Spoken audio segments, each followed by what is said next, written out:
Chapter 8, Mishnah 1. We learned in the previous chapter that if someone consecrates his ancestral field and he or someone else wants to redeem it, he pays the specific price set by the Torah, 50 shekalim for a base core of land. However, this rule applies only during times when the law of Yovel is in effect, as the Mishnah said there. When the law of Yovel is not in effect, an ancestral field is redeemed from the temple treasury by paying its actual value. In order for the temple treasury to receive the best possible price, the land is auctioned off and sold to the highest bidder. The first three Mishnahs of this chapter deal with various laws associated with this auction.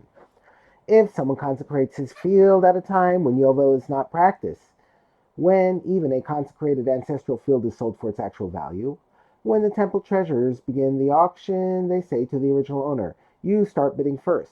This is because the original owner gives an additional fifth when he redeems his field, and other people do not give an additional fifth when they redeem a field.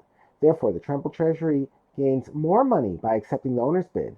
In order to make sure that the owner does in fact bid, the treasurer tells him to bid first.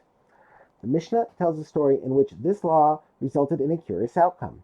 It once happened that someone consecrated his ancestral field because of its poor quality, i.e., it cost him more to work it than he could earn from it. When the treasurers began auctioning the field, they said to the original owner, "You start the bidding first." He said, "Let it be mine for an isser, a small coin worth just 8 prutos." The Mishnah interrupts the story to quote a different version of what he said. Rabbi Yossi said the owner did not say this, "Let it be mine for an isar." Rather, he said, "Let it be mine for an egg." He did not offer any money for the field, but instead offered to give an egg in exchange for the field. This is a valid way to redeem a field because property belonging to the temple treasury can be redeemed either with money or with something that is worth money, such as an egg.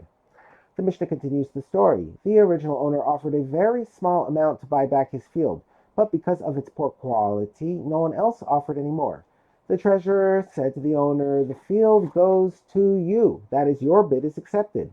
The result was that the owner lost an isar because he was forced to buy back the field for that amount, and his field was still with him even though he tried to get rid of it.